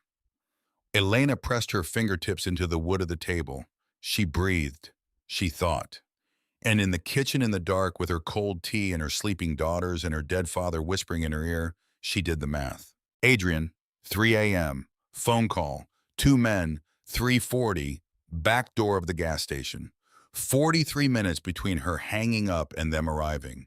So they had been close. So they had been waiting. So Adrian had not been hiring help. Adrian had been giving the help in order. She closed her eyes. Margaret, yes, he has been preparing for this. For a long time, mija. How long? Longer than your father had been sick. I believe at least 3 years, possibly 5. 5. Possibly. She felt cold. Cold the way you feel cold after you have been told something the body understands faster than the mind. Because 5 years ago, Antonio had not been sick. 5 years ago, Antonio had been a healthy man in his early 60s, walking 5 miles every morning, eating his cheese and bread, calling Elena every Sunday afternoon at exactly 2 o'clock. 5 years ago, Adrian had already been planning to take everything. Margaret, yes. Stay at the gas station. Lock everything. I'm coming. Mija, it is the middle of the night.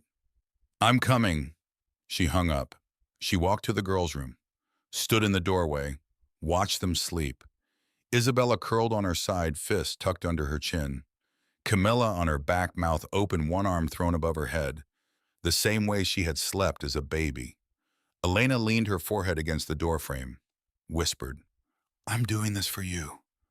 I'm doing this for me too. But mostly for you. She woke Mrs. Halloran. The older woman opened her door in a robe and slippers and one curler still in her hair, and Elena did not have to say a single word.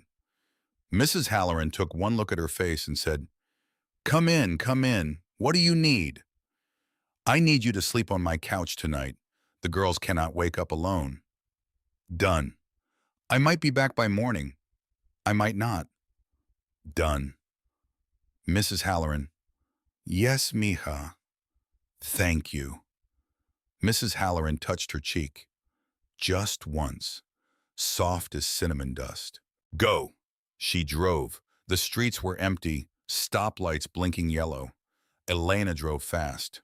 Too fast. Faster than Henry the sedan had moved in years. And while she drove, she thought about her brother. About Adrian. About the boy who had taught her to ride a bicycle when she was 4. About the teenager who had once punched a kid at her elementary school for calling her a name. About the young man at her wedding who had cried into his champagne and told her she deserved better than Garrett, and she had laughed because she thought he was being protective. What if he hadn't been? What if he had known? What if? What if? What if? She arrived at the gas station at 4:28. Margaret was already opening the door for her. The store inside was a mess. Books on the floor, drawers pulled out, paper scattered. But the filing cabinet had not moved. The seam in the wall was untouched. They had not known. They had not known. Yet. Mija, sit down. You are shaking. I'm not shaking. You are shaking. Elena sat down, on the floor of her father's store, knees up, forehead against her knees. She did not cry, because if she cried, she would never stop. And she could not afford to never stop. She had two daughters and 40 years of her brother's lies and a brass key in her pocket and a war to fight by sunrise. She lifted her head.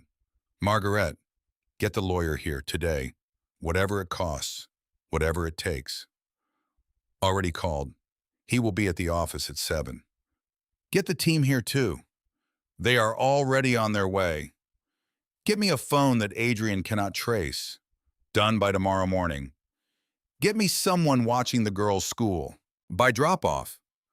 Elena nodded. She nodded again. She pressed the heel of her hand against her eye.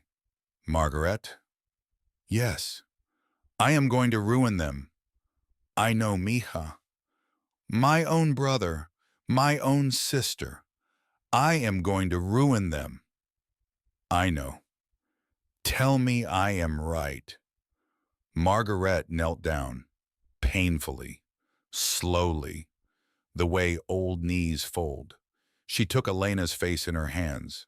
Mija, listen. They tried to steal from a dying man. They sent strangers into your father's office in the middle of the night. They have been circling your daughters. They are not your family anymore. They are something else now, and you are the only one who can stop them. She let go. She stood up, slow again, one hand on the counter. You are right, Elena. You are not just right. You are necessary. Elena did not move for a long minute. Then she stood. The team arrived at 5:45. Three of them. A lawyer named Russell Aronowitz in his 60s, gray suit, gray eyes, hands like a piano teacher. An accountant named Priya Khatri in her 40s, glasses, leather folder, no nonsense. A private investigator named Marcus Cross in his 50s, retired police, calm face, calm voice, calm everything. Her father had hired them years ago. They had been waiting. For her. She sat across from them in the basement room, coffee in her hands, the wall of photographs behind her, the filing cabinets behind them, her father everywhere in the room and also nowhere. Russell spoke first. Miss Martinez, your father told us this day would come. He did. He gave us instructions. He gave us authority. He gave us money. He told us the day you sat in this chair, we would belong to you. She held the coffee tighter. What do I need to do? Nothing right now. Listen. She listened for 2 hours. Russell laid out the legal situation. Priya laid out the financial. Marcus laid out the protective. Russell explained the structure of the trust, the holdings, the protections her father had built in the last decade of his life. Priya laid out the cash flow, the property valuations, the projections. Marcus laid out the surveillance. The fact that Adrian had been watching her apartment building for at least 8 months. The fact that there were photographs of the twins at school in a folder on Adrian's laptop that Marcus had been monitoring quietly for almost a year. That last one made her stand up. You knew. Marcus did not flinch. Your father authorized it. He wanted us to watch them. He wanted us to keep them safe. He told us not to act unless they were in danger. They have not been. They are in danger. They are now. They were not before this week. Now there is an active risk, and we are responding to it. There will be eyes on them from drop-off to pickup starting today. There will be eyes outside your apartment building. There will be eyes on this gas station. They will not touch your children, Miss Martinez. I promise you that. She stared at him. She believed him. She did not know why she believed him. But she did. She sat back down. Okay, she said. What's next? Russell folded his hands. Next, we confront them. Today. Today. She wore black. Not because it was funereal, because it was the color her father had told her once made her look like she could not be argued with. She drove to Celeste's house. Celeste lived in a neighborhood with electric gates and landscaping so manicured it looked embarrassed about itself. Elena pulled into the driveway, got out, did not lock the car. Because there was nothing in the car worth stealing, and she was not in a mood to be careful. She rang the bell. Celeste answered. In a silk robe, hair in a clip, no makeup. The first time Elena had seen her without makeup in 15 years. She looked older, smaller, mortal. Elena, what are you doing here? Where's Adrian? What? Adrian, where is he? Elena, it's 8 in the morning. What are you? Get Adrian on the phone. A pause. A breath. Celeste turned. She went into the house. Elena followed her without being invited. In the living room on the cream couch that probably cost more than Elena had earned in 2 years, Celeste's husband was reading a newspaper. He looked up. He looked at Elena. He looked at his wife. He picked up the newspaper. He walked out. Smart man. Celeste picked up her phone, tapped a contact, held it to her ear. Adrian, she's here, yes, now, right now. Come over. She hung up, sat down, crossed her legs, smiled the smile. Coffee? No. Tea? No. Elena, why are you being so dramatic? Why did your men try to break into the gas station last night? The smile flickered, only for a second.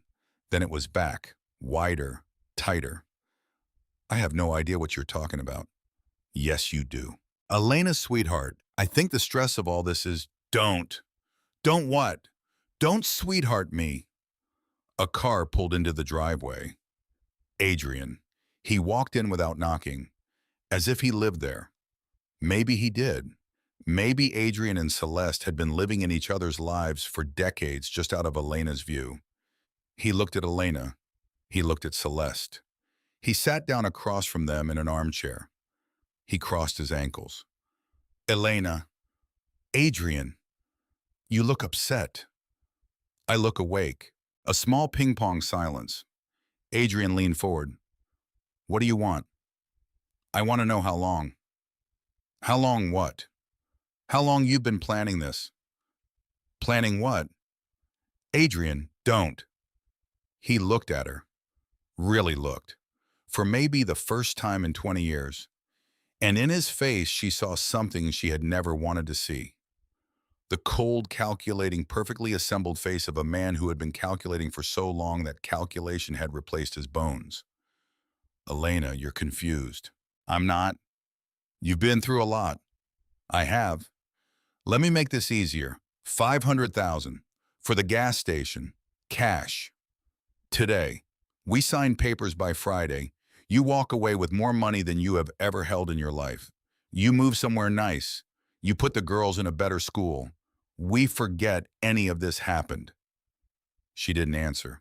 He waited. She still didn't answer. He leaned back. Fine.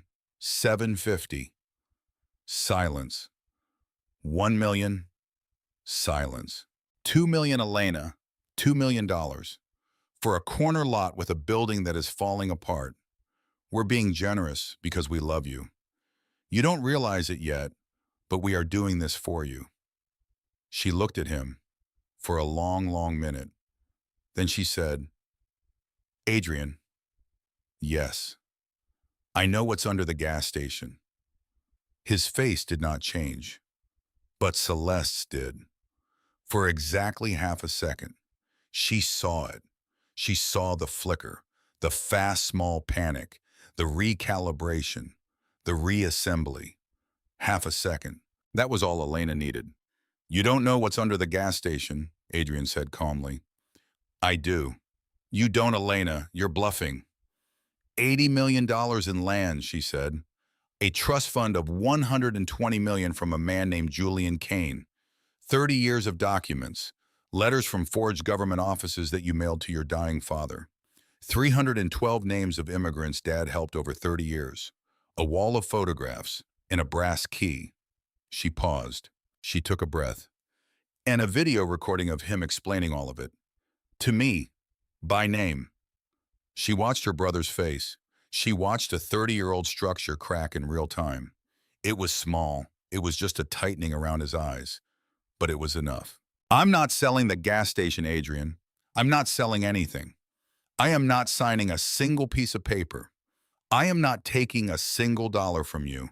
And if you ever send another person to that property at night, I will spend 10 million of Dad's dollars making sure you go to prison for a very, very long time. She stood up. She walked toward the door. Celeste said her name. Elena did not turn around. She did not turn around. She did not turn around. She got in her car. She drove out of the gated neighborhood. She got 2 blocks away. She pulled over. And then she cried. Loud. Ugly. From the bottom of her stomach. The kind of cry that had been waiting 6 weeks to happen. She cried for her father. She cried for the brother she had thought she had. She cried for the sister. She cried for the 12-year-old version of herself who had believed her family loved her unconditionally. And then she wiped her face and drove to pick up the girls from school. Camilla was already crying when she got into the car. Eyes red, hair stuck to her cheeks. The kind of crying that had been happening for hours. Elena's hands gripped the steering wheel. What happened? Isabella answered for her. Brielle. Brielle what? She told the whole grade that we live above a gas station because we're poor and our mom couldn't afford a real house. Where did she get that information? Her mom told her mom. Brielle said her mom said it at dinner last night. Elena closed her eyes. Brielle's mother, of course. She pulled out her phone, called Marcus. Marcus? Yes. The mother of the girl bullying my daughter. Last name Wexler Hayes. Find me a connection to Adrian. Give me an hour. He called back in 38 minutes. Miss Martinez? Yes. Mrs. Wexler Hayes' husband sits on the board of Adrian's commercial real estate firm. They have been close associates for 9 years. The wives golfed together. They were at the same summer house in July. The bullying is not random. She gripped the phone. My 12-year-old has been getting bullied, strategically, for 9 months. Yes, Miss Martinez. By a child whose mother was instructed by my brother. That is my best read of the situation, yes. She thanked him. She hung up.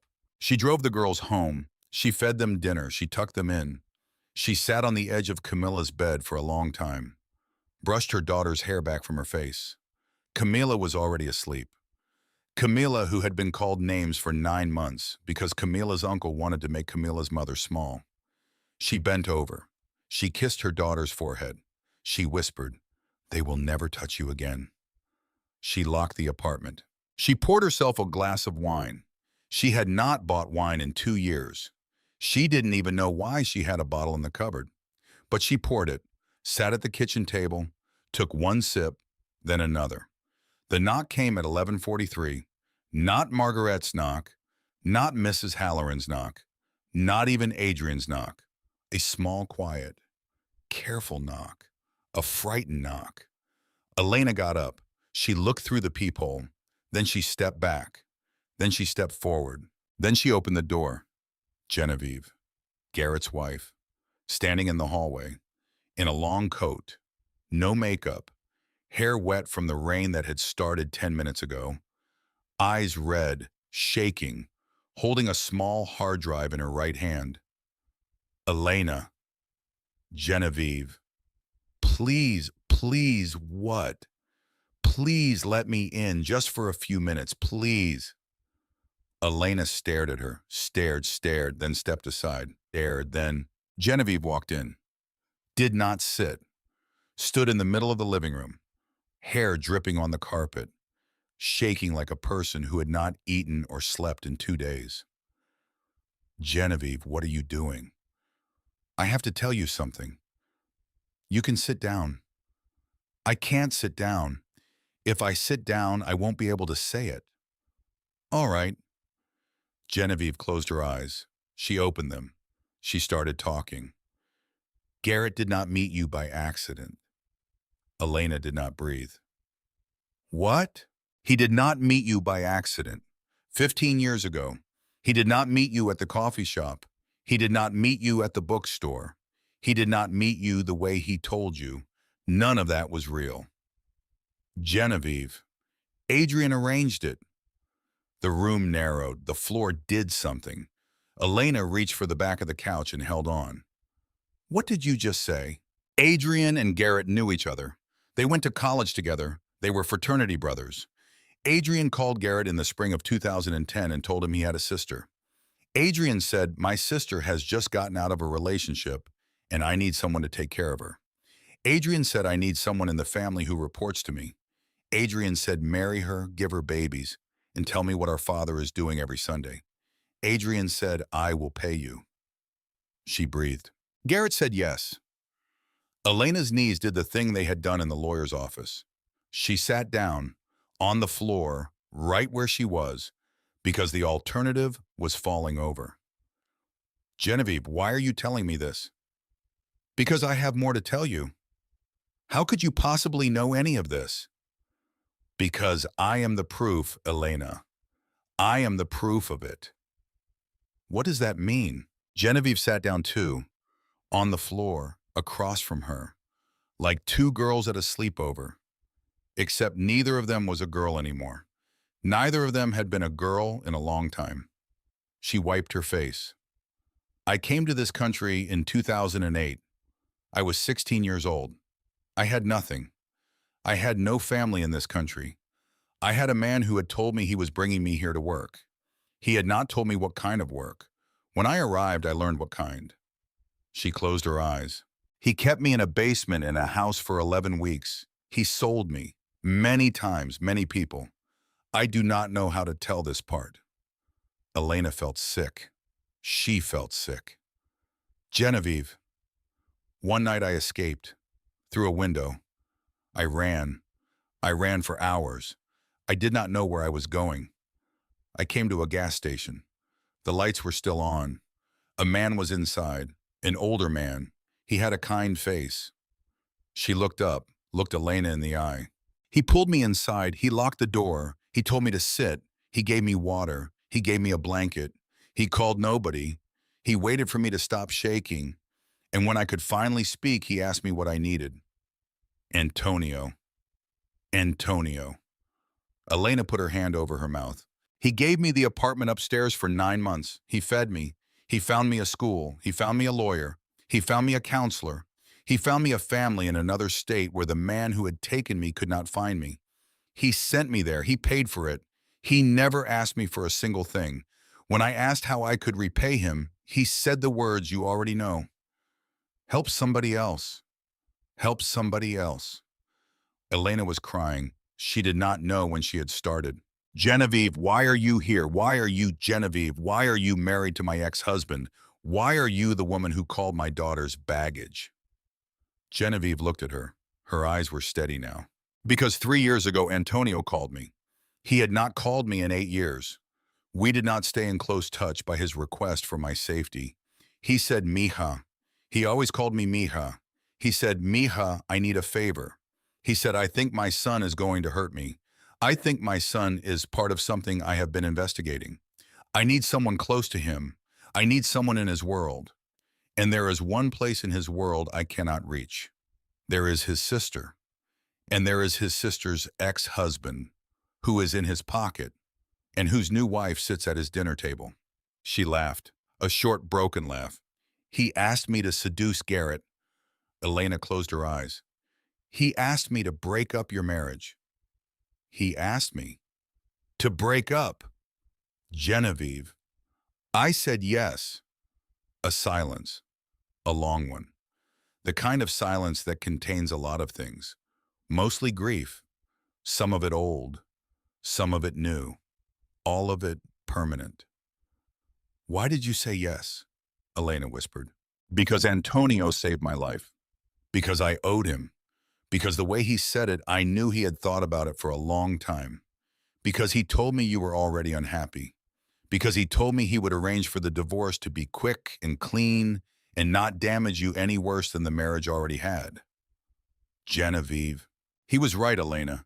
Garrett was already drifting. I just made it easier. I just made it final. I just brought myself into the house so I could be the second pair of eyes inside Adrian's life that your father had been waiting for." She took a shaky breath. "I treated your daughters the way I treated them on purpose." Elena could not speak. "If I had been kind to them, Adrian would have wondered why. He would have asked questions. He would have done what Adrian does. So I was cold. I was a bad stepmother. I was Stephanie. I was Genevieve. I was every cruel cliche. And I am so sorry, Elena. I am so sorry. They are good girls. They are wonderful girls. And I was cruel to them so that one day I could give you this. She set the hard drive on the floor between them. Elena looked at it. What's on it? 10 years of every illegal transaction Adrian and Celeste have made, of every account, every shell company, every bribe, every laundered dollar, every immigrant they took advantage of in their development deals, every wage they stole, every signature they forged, including the tax letters they sent your father. She slid it closer. It is enough, Elena. It is enough to end them, and it is yours. Elena did not pick up the hard drive. Not yet. She just looked at this woman. This stranger who had been pretending to be a villain for 3 years so that Elena's father could die a little less afraid. This stranger who had let Elena hate her. This stranger who had let two 12-year-old girls call her baggage in their hearts. This stranger who was crying on the floor of Elena's apartment at midnight in a wet coat with all the worst stories in her body. Elena reached across the floor. She took Genevieve's hand. She held it. She did not let go. She just held it. For a long, long time. The world reorganized itself. Russell Aronowitz arrived at 6 the next morning with 3 associates and a courier service. By 8, the hard drive's contents had been copied, verified, and lodged with 3 separate federal offices. By noon, 2 journalists had been briefed. By the end of the week, the news had broken. Adrian Martinez, real estate developer. Investigation launched. Forgery, wire fraud, wage theft, witness intimidation. Celeste Martinez, real estate attorney. Investigation launched. Money laundering, fraudulent estate proceedings, conspiracy. Their faces on the local evening news. Their faces on the front page of the paper. Their faces being walked into a federal building, hands not yet cuffed, but soon to be. Elena did not watch. Elena was busy. She was at the school, where she sat down with the principal and told him in 3 short sentences exactly what had been happening to her daughter, and said this: stops today. And it stopped. The Wexler-Hayes family pulled Brielle from the school within 2 weeks. The whispering stopped. The looks stopped. The lake house comments stopped. Camilla came home one day in May and told Elena that a girl in her grade had asked if they could be friends. Just like that. Just a girl. With kind eyes. Whose family had nothing to do with anything. Camilla said yes. Elena cried into her dish towel for an hour and a half. Garrett showed up at her door on a Thursday. He had lost weight. He had also lost the suit. He had lost everything Adrian had been paying him to be. He stood in her hallway in jeans and an old gray sweatshirt, and his hair was uncombed and his eyes were red, and he had been crying for about 36 hours straight. Elena, Garrett, can I come in? No. Please. You can stand right there, and I will stand right here, and we will talk for 5 minutes. Okay? 5 minutes, Garrett. Okay. He started, he stopped. He started again. I am so sorry. I know. You don't have to know. You can just listen. Okay. Elena, I was 23. He offered me money. He said you were going to be fine. He said you would never know. He said I would learn to love you. And I did, Elena. I did. I really did. I just was always there because he had put me there. Yes. It poisoned everything. Yes. The girls. Yes. Elena, I never knew the girls were a strategy. He told me about the babies as a coincidence. I swear to you, I did not know. The girls were the only thing I ever did honestly in 15 years.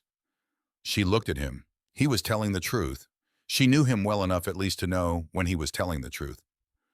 Eleanor called me, Elena said, my mother. Yes. What did she say? She offered to be in the room every time you see the girls from now on, until they're 18. or until they tell me they don't need her there, whichever comes first. He closed his eyes. My mother is a good woman. Yes, she is. She did not raise me to do what I did. No, she didn't. He swallowed. Elena, can I see them? With your mother in the room once a week for now. Yes, thank you. This is not forgiveness, Garrett. I know. This is for them. I know. Don't disappoint them again. I won't. You will. I will try not to. That's better. The memorial was set for the first Saturday in June. Elena had planned for 50 people. Maybe. She had told Margaret she wasn't even sure 50 would come. She had been worried about empty chairs. She had been worried about the gas station looking small. Margaret had said, Mija, don't worry about the chairs. The morning was warm. The sky was the kind of blue that happens once a summer. Elena arrived at the gas station at 7 in the morning to set up. She thought she would be alone. She was not. The parking lot was already full. Cars, trucks, 2 minivans, a family unloading folding chairs from the back of a station wagon, a grandmother in a sun hat sitting on the back step where her father used to drink coffee, a young father holding a baby who was holding a small photograph in her tiny fist. Elena stopped in the middle of the lot. She looked. She just looked. People were arriving in waves. By 8 a.m., there were 100. By 9, 200. By 10, when the service was scheduled to begin, the parking lot was a sea of people. Folding chairs spilled into the street. The city had blocked off 2 blocks. Margaret somehow had arranged that too. Elena had not known so many people existed in connection to her father. She walked through the crowd. Strangers turned to her, reached out, touched her shoulder, took her hand. A woman in her 60s. Your father bought me my first bus ticket, 1988. I am a nurse now, 40 years. I owe him everything. A young man. Your father paid for my mother's funeral when I had no money. I was 12. An older couple. Your father got us our first apartment. We have been married 30 years. We named our son Antonio. A teenage girl. Your father set up the scholarship that paid for my school last year. I'm going to college in the fall. The letter from him came after he died. He had pre-written it. A man in a suit. Ireland. A man in robes. From Sudan. A young woman with a sleeping toddler on her hip. From Mexico. An older woman with a cane. From Ukraine. A family of 6. From the Philippines. Every face had a story. 500 people. 600. A small stage had been set up by the gas pumps. A microphone. A small wooden table. A photograph of her father in the center. Elena climbed the steps. She held the microphone. She had written a speech. She did not give it. Instead, she looked out over the crowd. She said, "Thank you for coming." She said, "I did not know him." She said, "Most of you knew him better than I did, and I am here to learn from you today." People nodded. Some people wiped their eyes. She stepped down. And as she stepped down, a man walked forward from the back of the crowd. He was not in a suit. He was wearing a faded gray flannel shirt, jeans, worn boots, hands in his pockets. A face that nobody in the crowd recognized, but that Elena somehow did. She had seen it on a magazine cover at the grocery store. She had seen it in news clips she did not watch. She had heard her daughters mention his name when they were arguing about which app on their phones was best. Julian Kane. He climbed the steps. He took the microphone. He did not introduce himself. He just started talking. I was 19 years old, February of 1990. I had been sleeping under a bridge for 11 nights. It was snowing. I was going to die. I knew I was going to die. I had stopped feeling my hands. I started walking. I don't remember why I started walking. I just started walking. And I came to this gas station. The crowd was silent. There was a man inside counting receipts. The lights were warm. I knocked on the door. He did not have to open it. It was past midnight. He had every right to wave me away. He opened the door. He pulled me inside. He gave me a chair. He gave me a cup of coffee. He gave me a sandwich from his own lunch. And then he said the words that changed my life. He said, "Sleep upstairs. Tomorrow we have coffee. Someday when you can remember tonight." Julian Kane paused. His voice broke. "I have been remembering that night for 36 years. He turned. He looked at Elena. "I am here today to remember it out loud." He pulled an envelope from his jacket pocket, held it, looked at it for a long moment, then walked over to Elena. He handed it to her. "This is the formal documentation," he said quietly, so quietly only she could hear. "The trust is fully transferred. $200 million. Yours to direct. Your father wanted you to have it." She held the envelope. She did not open it. She did not need to. She looked up at Julian Kane. She said so softly, "Thank you." He shook his head. "No," he said. "Thank him." He looked out at the crowd. "All of us, together, right now, thank him." In the parking lot of a small, faded gas station at the corner of a forgotten street in a forgetting city, stood 600 strangers and one daughter, stood up together and clapped, and clapped, and clapped, for a man who had spent 40 years choosing them. 6 months later, the sign came down.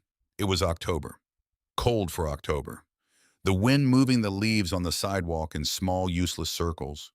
A crane lifted the old yellow star up off the roof, carefully, like something fragile, because it was, because every screw of it was 40 years old.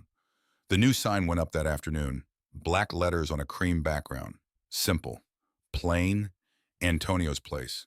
Underneath in smaller letters, gas, coffee, whatever you need. The reopening day was Halloween. The pumps were brand new. The store was renovated.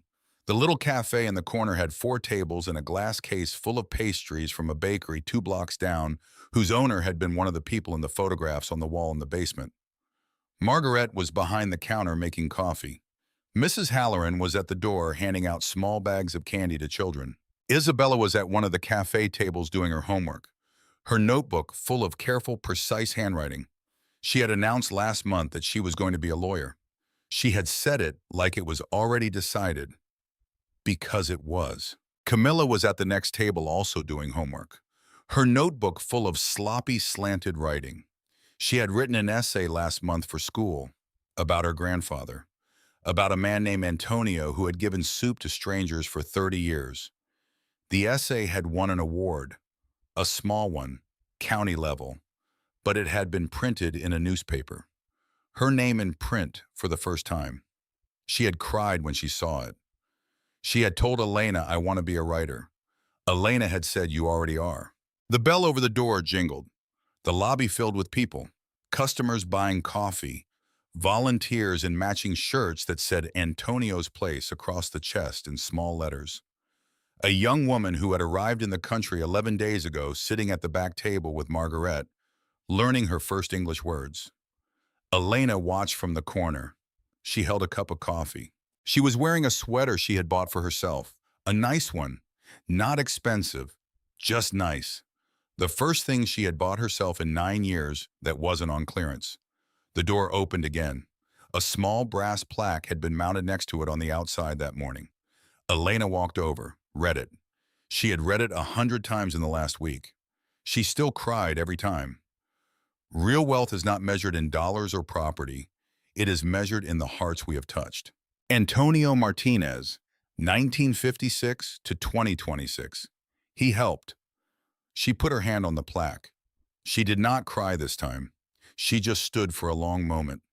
The wind moved her hair. Inside the store, Camilla laughed at something Isabella had said. The laugh came through the door and out into the parking lot and disappeared into the October sky. Elena turned. She watched her daughters through the window. The girls were not looking at her. They were just being 12. 12 and safe. 12 and laughing. 12 and not afraid of anything anyone could say to them anymore. Because their mother had become someone. And because their mother had always been someone.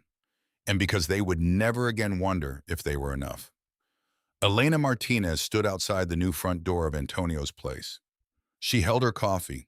The bell jingled inside. The sun came over the roof. She smiled, and then she went in.